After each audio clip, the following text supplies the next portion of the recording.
welcome to Sports Talk with Ninja and JMO, where you get all the sports knowledge you need.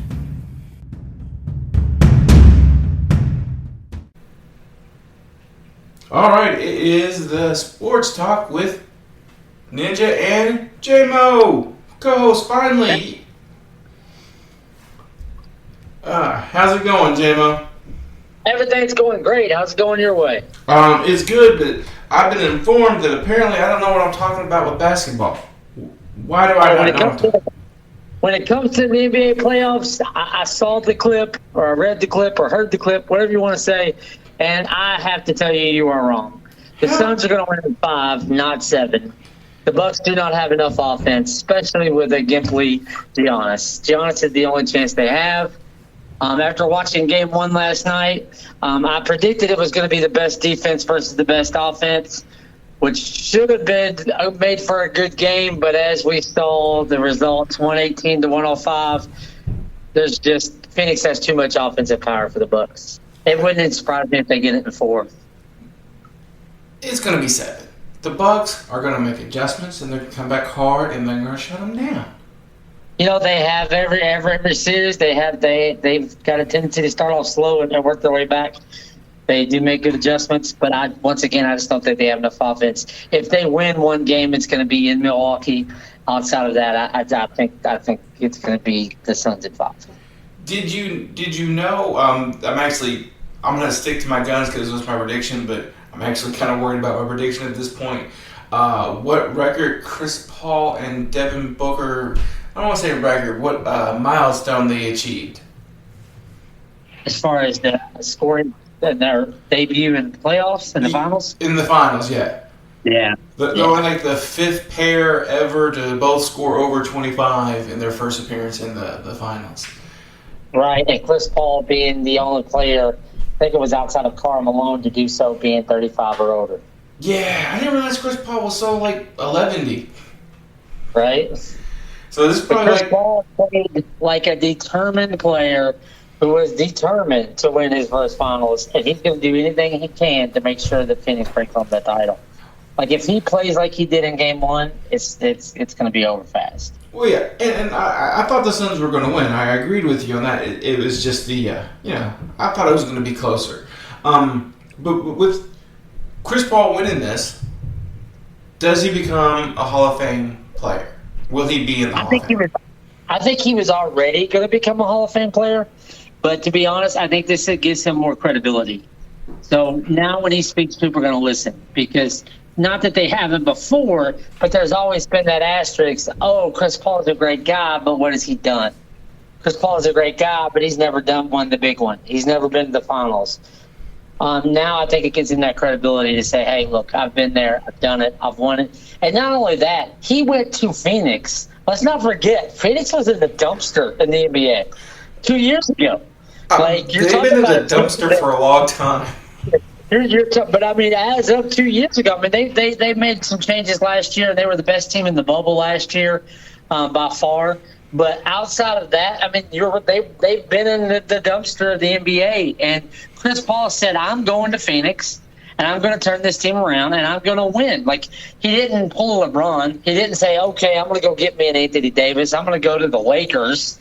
I'm going to get all these players to come play for me. I'm not going to go to Miami and get the best players available to win me a title." He said, "Look, I'm going to Phoenix. They haven't won a title since they haven't even been in the finals since 74. They've never won a title. Right. Like, I'm going to Phoenix, and I'm going to win me a championship." And he's done. He's on path to do that. I think they will, and I don't think he could have done it without Devin Booker. Oh, absolutely not. Like, it takes more than just Paul. And even when Paul was down, Booker stepped up. And I think not that I want to brag on the USA product too much, but I would buy me a Booker jersey if I was looking to buy an NBA jersey. So I saw some other news, though, that have absolutely nothing to do with the NBA Finals, but I think would change the Finals for next year. And there is talk that Cleveland is going to pay out Kevin Love's contracts, and that he's already been talking to the Warriors. Yeah, that'd be nice, but it's all going to come down to Clay. If Clay comes back, that's going to change the landscape in the Warriors anyway. It Clay is, and but Pittsburgh together are unstoppable. they Period. are unstoppable. But you throw Kevin Love in the mix too. Yeah, but where do you put him? I mean, you're talking the 3-4 position. You know, you got Clay as the 2. I mean, you got Curry as the 1. Like, there's not going to be enough shots for 3 of them. Not all at once, but there's always that drop off when one of them's out. This would eliminate that drop off, have them more of a rotation, keep them fresh, so they last longer into the season, last longer into the playoffs, so they don't get as tired. Plus, the way the article was written, saying since Kevin Love's made his money, he's actually talking about taking on a veteran's minimum contract, so he's going to be doing it for next to nothing just to go get some more titles. Right, and I get that, but the Golden State's going to have the problem going forward until they get it resolved. People figured out, defenses in the NBA figured out the small ball error. They figured out, look at Houston. Like, the defense, it did not take long to figure out how to stop the small ball game. And until Golden State gets a respectable big in the middle, they're always going to struggle when it comes down to the conference finals and the finals. See, Like, I just don't see them being dominant like they were for a couple of years there when they had Kevin Durant, obviously, and Curry and but they were dominant, and ever since that last time they were dominant, though, they've been plagued with injury after injury. They've yet to have a good team, their whole team, going into a season or going into the end of the season. I think you're right about figuring out the small ball. I still don't think with the Warriors healthy, anybody's figured them out. Just because Steph Curry's ridiculous. you can't. There is no figuring him out. He's going to shoot. He's going to score. He's going to get his points. You just got to figure out how to stop everybody else. Right, but at this point, for like the last 2 years, it seems like he hasn't even had everybody else. Right. Because everybody's been hurt or gone. So I think the Warriors might be coming back big next year because I think the Lakers are just going to completely fall apart. Oh, I agree. I think the Lakers are done. I mean, I'm so happy to see them. LeBron isn't going to be around much longer. He's not going to want to lose, and he's got too much pride and too much. He doesn't have enough pride to not flop. He's either ain't going to buy his way out and try to build another championship team somewhere else, or he's just going to fade away into the sunlight. I think he'll try to get somebody else to go to the Lakers, so they'll have a bigger big three. I wouldn't be surprised if they try to get Love too. But if you looked at their roster last year when they won, yeah, they had LeBron and they had Anthony Davis, but their role players all played significant minutes this year in the playoffs for other teams.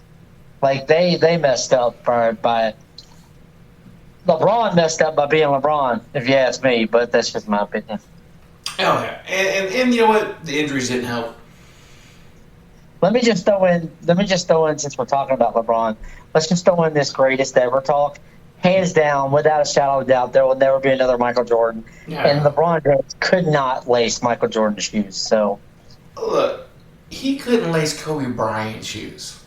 Facts. He's not even the greatest Laker of all time. Right. True story.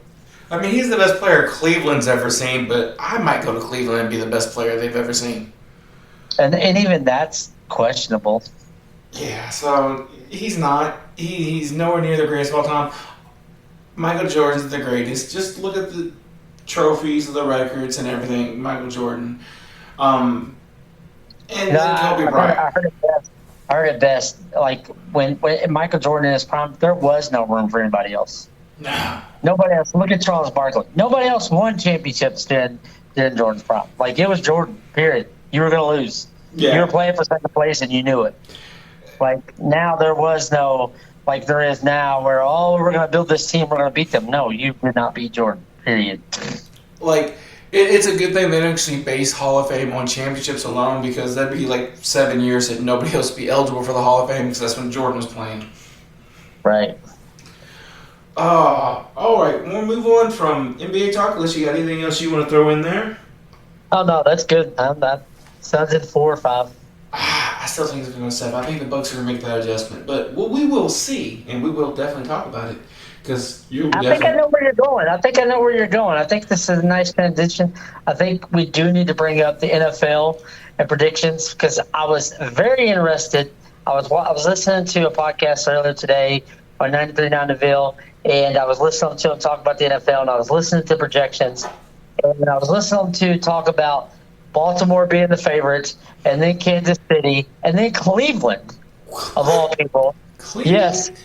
Cleveland? They're, they're, Cleveland? they're, they're, they're predicting Baltimore at 10.6 wins, Kansas City at 10.5, and Cleveland at 10.4 wins, which is beyond me. I don't know how anybody can't look at what we see coming. And I never have been, never will be a diehard Tennessee Titans fan. No. But there's no way that they can't be like unstoppable. Like they've got the best running back and the best receiver in the game now. That's You two can't crowd receivers. the box. You can't open the lanes. So like, what are you going to do to stop them from scoring? Like, it's going to be crazy. And statistically, one of the most accurate quarterbacks. Exactly. I mean, he doesn't throw deep bombs, but when he throws the ball, it goes exactly where he wants it to go. And you got But Can you imagine a defense pulling 3 safeties back to stop the long ball? Can you imagine what Henry's going to do? Like, it's going to be stupid. It's going to be absolutely stupid. And then vice versa, if you don't have those safeties backs and you crowd the box to stop Henry, then you're going to get killed downfield. Like, I just don't see how any defense is going to prepare to stop Tennessee. I don't think you're going to stop them. I really don't. The only hope for people playing Tennessee is to outscore them. Yeah. And Tennessee's defense does need work. They picked up a few players, but they didn't really do enough in defense because they put everything in offense this year, which is fine because that works. But they had the third best ranked defense in the league last year. And so, I mean, I don't really see a problem with it. I mean, yeah, they didn't improve, but Well, they didn't improve and they lost a few. Their defense isn't going to be as good as it was last year. oh, okay. But it's still going to be good. It's going to be good enough. And the thing about Tennessee is once they score so many points, they're going to not let your offense get on the field. Right. They're going to run. They're not going to run Derrick Henry to death. But they also, their backup running back is good. I cannot remember his name. Y'all can hate me later, but he's good. They'll rotate running backs, and whenever time you think third down, they'll just throw the ball. And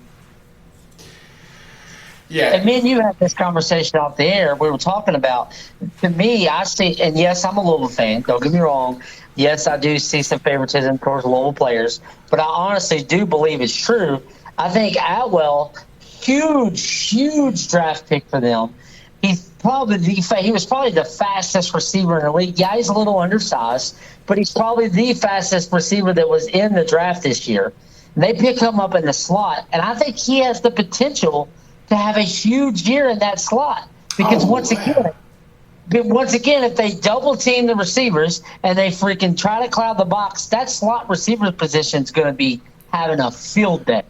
but I'm already picturing it. They run 2 run plays at Derrick Henry in a row, need like 1 yard, line up like they're going to run Derrick Henry again, play action pass into the slot, bam, 15, 20 yards every time.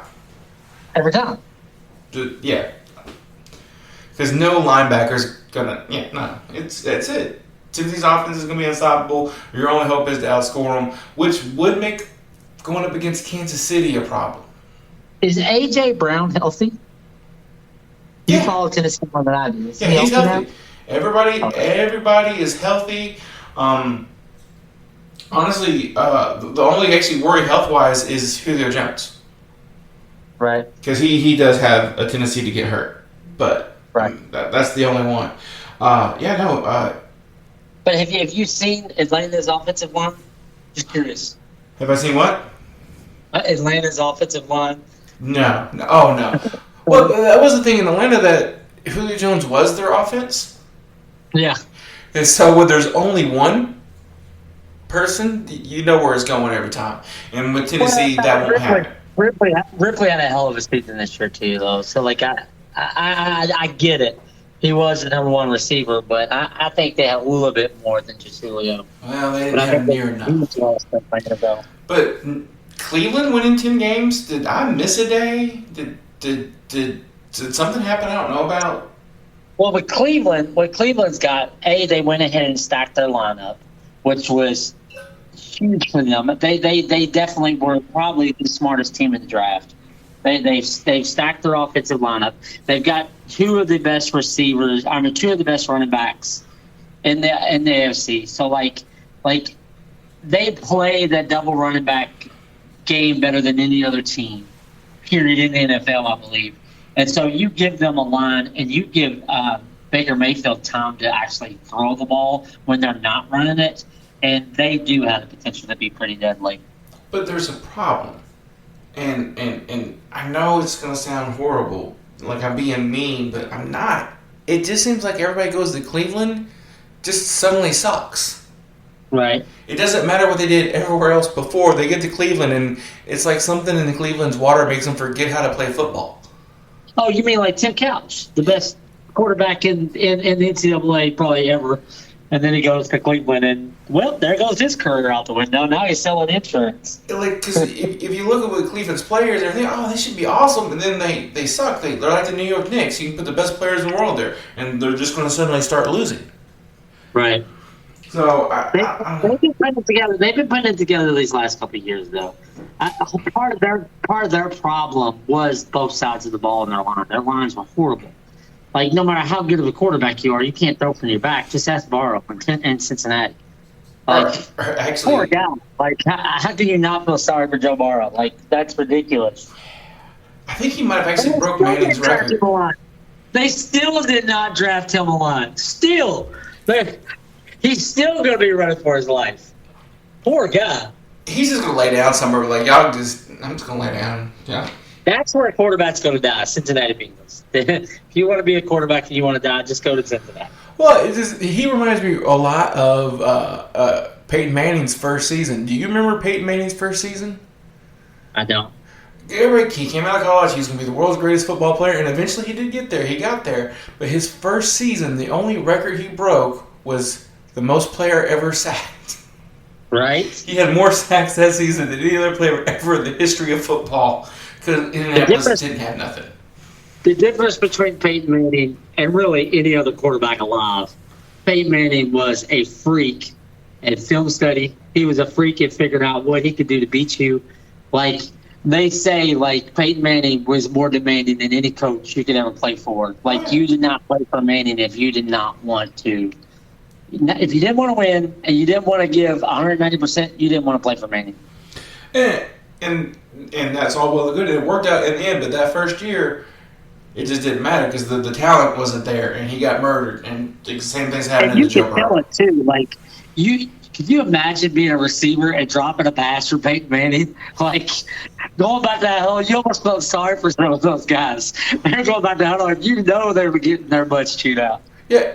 And he was actually easier on the ones that dropped a pass because that did occasionally happen and he wouldn't say nothing. My favorite was one when Peyton Manning would throw the ball and no receiver was there. Right. And he's like, you should have been there. You were supposed to be there. What the hell is that? Oh, those were my favorite. I miss Manning. And he's grabbing the clipboard, he's grabbing the iPads, and he's going over the play with the receivers on the sidelines, and the reporters are just eating it up. You know, it's probably actually it's probably a really good thing that his first 5 or 6 seasons, they didn't really have pads. It was always paper. Right. Because if it had been pads, they probably all would have been broken over receivers' heads. Probably. Absolutely. Oh. Yeah, I am surprised that Tennessee's not getting more love. I really am. Like, I get it that they don't have a very good defense, if that's the case, but, like, I don't see how teams are going to stop them unless somebody gets hurt, unless Brown gets hurt or Jones gets hurt, or, like, I just don't see how teams can prepare to stop them. If you stop one aspect of the game, the other aspect's going to kill you. I just don't get it. Yeah, and you know what? Tennessee never gets any love. It's just the way it is. They were AFC South champions last year, and I couldn't find a hat for their championship. We had a special ordering. Like, that's just the way it is every year. Tennessee don't get love. Tennessee probably win the Super Bowl, and then the experts next year predict them to not win a single game. Like, that's just the way it is. Tennessee never gets any love. Like, I never really have, and it's been like this in Tennessee for a long time, even throughout the different coaches, throughout the years. Tennessee seems to always have a patient offense. Yeah. You don't really see them outside of at the very beginning when they first switched over as an expansion team. Like, they've always been patient. They've always been, like, just their offense sometimes gets boring to watch sometimes because it's like, oh, they're going to run the ball again. Oh, they're going to run the ball again. Oh, they're going to run the ball again. oh crap, there's a touchdown. Right. But see, Derrick Henry and Eddie George have made me love the run game. Watching Derrick Henry just absolutely destroy people. Yeah. Oh, did you see when a D-back tried to? I mean, I'm sure you saw his highlights everywhere. He tried to tackle him, and he stiff armed him and threw him 15 feet. Yeah. So D-back bounced. Who am I thinking of? Who was the quarterback that played for Tennessee that took him to the Super Bowl, but he actually, I think he ended up getting murdered? Yeah, McNair, Steve McNair. Steve McNair, that's right. Yeah, the longest 6 inches. He was a little sporadic. He got a little out of control sometimes. But after McNair, they've had a pretty patient offense year after year after year. They did, except for that one failed experiment with Vince Young. Oh, yeah, there was that guy. Yeah, there was that. I have his jersey. I won't wear it. Like, I bought it when they first got him, and I was so excited. But, he was another prime example, though. Like, at Tennessee, he looked unstoppable. I mean, at Texas, he looked unstoppable in college. Like, he looked like he was going to be the next great quarterback. Well, his problem was he didn't care.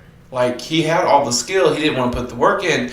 And then we got Marcus Mariota in Tennessee, and his problem was a lack of consistency. He never got that straight 2 years of coaching from either the same coach or the same offensive coordinator.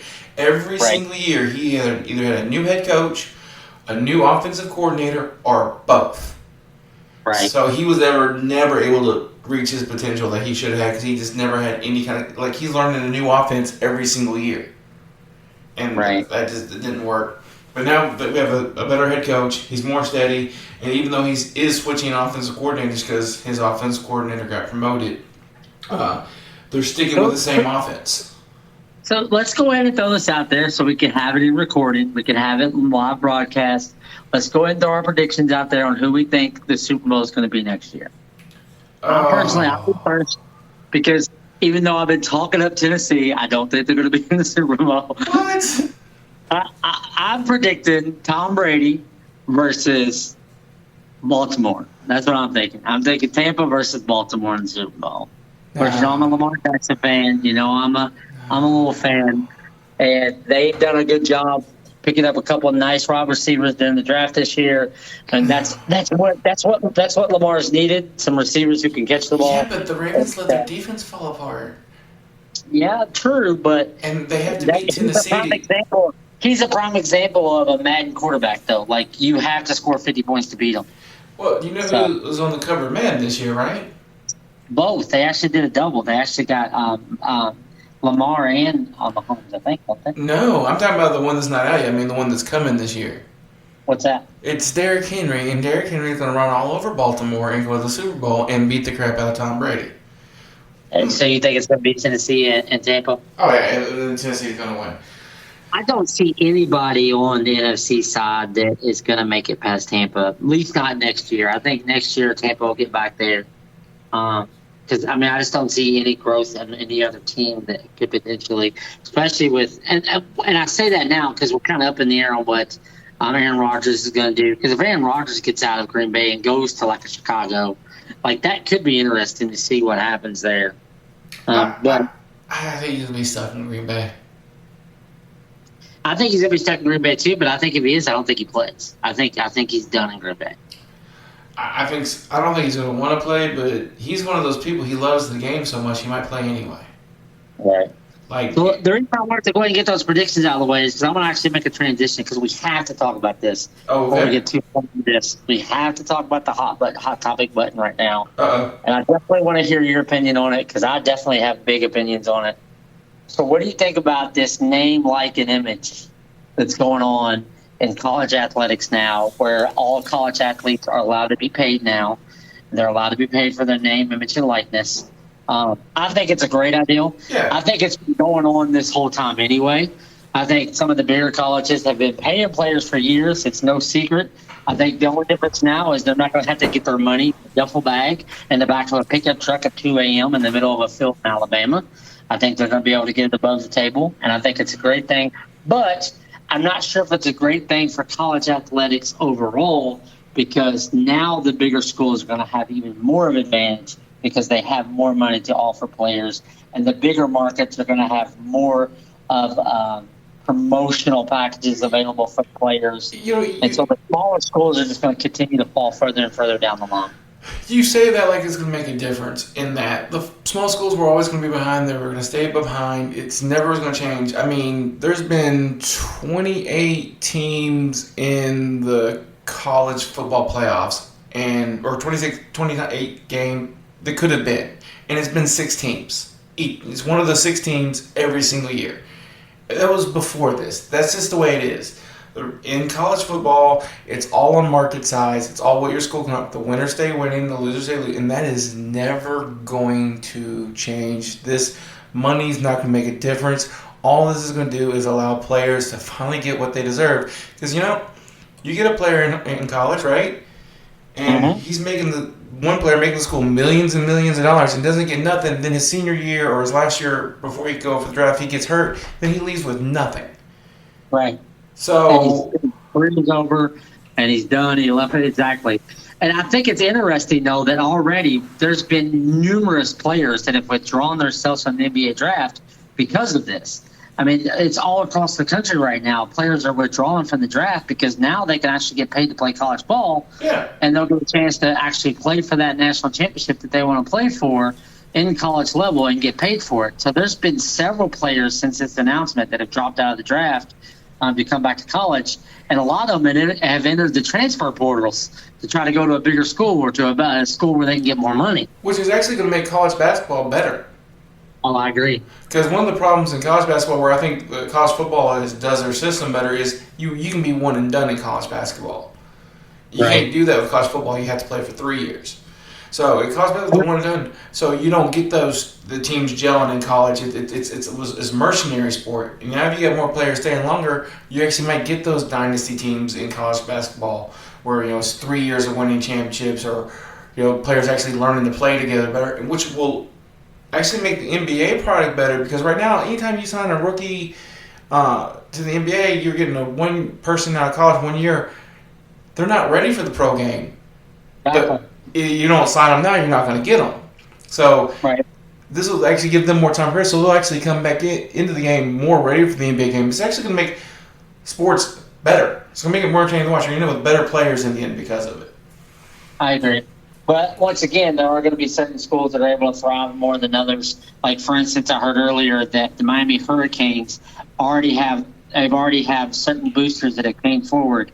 And even outside all the other money that they can make, there's a booster in Miami that is willing to pay $2 million a year to make sure every single player on their football team gets paid a minimum of $500 a month just from him alone. Yeah, and that's good. And but so for me though, that's where the dynamic of the game changed. And I heard somebody say in the same broadcast, "Yep, Miami Hurricanes have been doing this for years, so they're already good at it." Yeah, that's it. They just don't have to have as many lawyers to hide the money as they used to. That's all the only difference. Like, right? I mean, and every team does it. Louisville does it. Kentucky Wildcats do it. Alabama does it. Alabama probably has the best money laundering scheme for college football in the history of time. Right. And the funny part about me, like, yes, I'm a Louisville fan, but I love these Kentucky fans that are just totally blind and totally dumbfounded to the ideal. And my argument's always been the same. You can't tell me that players 10 through 100 and the college top 100 players are getting paid to play basketball at other schools, and the top 10 players who go to UK aren't. Like, you just can't tell me that. You're like, oh, we get the best players because we're the best school. Bullshit. You can't tell me the number one player in the country is saying, oh, I'll play for UK for free, even though I can go play for Kansas for $400,000. I bet on average, one player out of the top 10 does it for no money because they love the school. I would say so, but even then, they may not be getting money per se. But you see these college freshmen driving up to school in these Ferraris and these, Lexuses and these, even so much of new Camrys and new, Ford F-150 pickup trucks. They're doing that on a college income. Come on. Yeah. Well, like I said, on average, One. One. Right. One does it for the love of the school, because whatever reason. One. Right. And the rest of them do it for hookers and blow. That's it. Right. Oh, well, that's just U of L. My bad. No. Oh yeah, because unless you piss somebody off and they decide to blow your scheme up and you get called for it. Honestly, I think the hooker one probably was just Louisville. Everybody else just gives them money and lets them buy their own. Bullshit. Bullshit. You can't tell me college bitches across the country don't end up with a strip club visit or a strip club strippers coming to the door. You can't tell me that's. I say strippers. I said hookers. U of L hired a hooker. She wasn't even cute. Right. You will never live that one down. No, actually, though, the one that killed me was the last 2 years ago. There was reports of UK actually being investigated. And last year, they didn't make the tournament. Right. Funny how that works. Yeah, just amazing. No, every team does it. That's why I don't care when a team gets caught, unless they keep getting caught over and over and over again being stupid. And well, to me, it's the NCAA. I think the NCAA as a whole needs to go away. yeah, I think college athletics can survive without the NCAA. I think it's a corrupt organization that's been taking money from these schools and taking money from these players for years. I mean, they're making millions and millions of dollars off these college athletics. And really, what the hell are they? What do they do? Well, as an organization, what are they really? they have a tournament. Exactly. They're players that the schools can have without that organization. No, it's called the NCAA tournament. The guys there's a group of people that are getting rich off of college athletics and calling themselves an organization. And, oh, no, you can't make money because we're the only ones that can make money. Yeah, because that's fair in America. My favorite one, and I don't know they use this in the argument, but it cracked me up. I cannot remember the name of the quarterback that being to go to the NFL and didn't do good. Always did the money sign. Mansell? Johnny Mansell. Yeah. They said they weren't, the school wasn't making that much money of his jerseys, that they didn't put his jersey out there. But if you went to the website for ordering college jerseys, you typed in Johnny Mansell and his number jersey came up, even though they weren't using his name. Right. And you're like, give the boys money. Right. Give him a cut for his jersey sales. Just because you didn't put his name on it. If you type in his name in the search engine and his jersey pops up, you know what you're doing. Right. Exactly. So, I actually think it's a good thing. And what you're talking about already happened, so I'm not even that worried about it. I think it's going to actually end up leading to better basketball. It's not going to change the football very much because, like I said, you're going to be there for 3 years anyway. But for college basketball, it's going to step the game up, actually make it watchable again. But my question is, here's my question, right? And this is where this is all going to get interesting, right? So say a school, you're the number one draft pick or the number one available college player available or available high school player to go to college, I should say, right? And so all these schools are bidding for you to come play for them. And say U of L, just for instance, offers this guy, $200,000 to come play for them, right? So he comes, he plays for U of L, and he turns out to be a bust. What happens then? Are they allowed to cut the kid? Or are they allowed to allow him to keep playing? Does he automatically get to play for U of L from that forward because he signed here's the catch. Scholarship? That's where it's going to be interesting. The way I actually understand the rule is the way they have to do the pay is they can't actually pay them a definite salary. It's based on their sales of they can sell their autograph now. They can sell their picture now. They can work. Right. So it's not an official salary that they get. Uh-huh. It's how much market value can we give you. So there won't ever be a definite here's $200,000 come play. It'd be more like if you come to U of L, we already know we can pre-sell this many jerseys, so you would get this much money. So in theory, if he came to play and was a bust, well then his jersey sales wouldn't happen, so he wouldn't get that money. So they just cut him like they would now with a bad player. Gotcha. So, but are they allowed to cut them though? Because in college, when you're on a team, you're there for 4 years. You don't get cut from a college team usually. But you can. There are players who have gotten scholarships who have gotten into college sports, basketball, football, all alike, who have not played up their potential, and they've pulled their scholarships. True. So it does happen. It's generally pretty rare because if you're that good in high school, you generally can pull it off enough in college to be good. You just may never make it to the NBA. So yeah, but it can happen. I've seen stories where no, he didn't live up. We pulled his scholarship, and they almost didn't make it. Right. So yeah. All right. Anything else you want to cover? I'll go ahead and throw his cheap plug out there just because I love you so much. Go Cards. Oh, all day, whatever. every day. Whatever. U of L basketball, football, all day, every day. Let's go. L1, C1 play. You know the only thing worse than a U of L basketball player? What's that? A U of L football player. Right. All right, guys. That's the show for tonight. Hope you enjoyed J-Mo because he's going to be here a whole lot more. And we're going to give you everything you need for your sports knowledge. Everybody have a good night. Peace. Have a good night, everybody.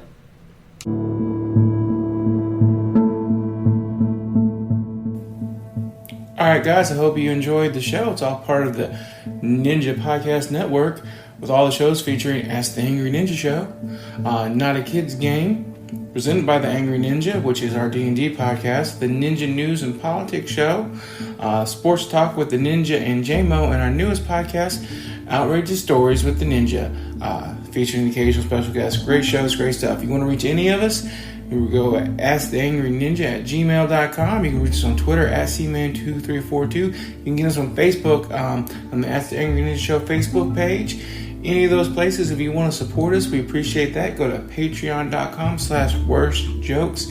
And if you join high enough tier, you'll get a free gift. And we just appreciate your support and feedback. You guys have a wonderful night, and we'll holler at you later.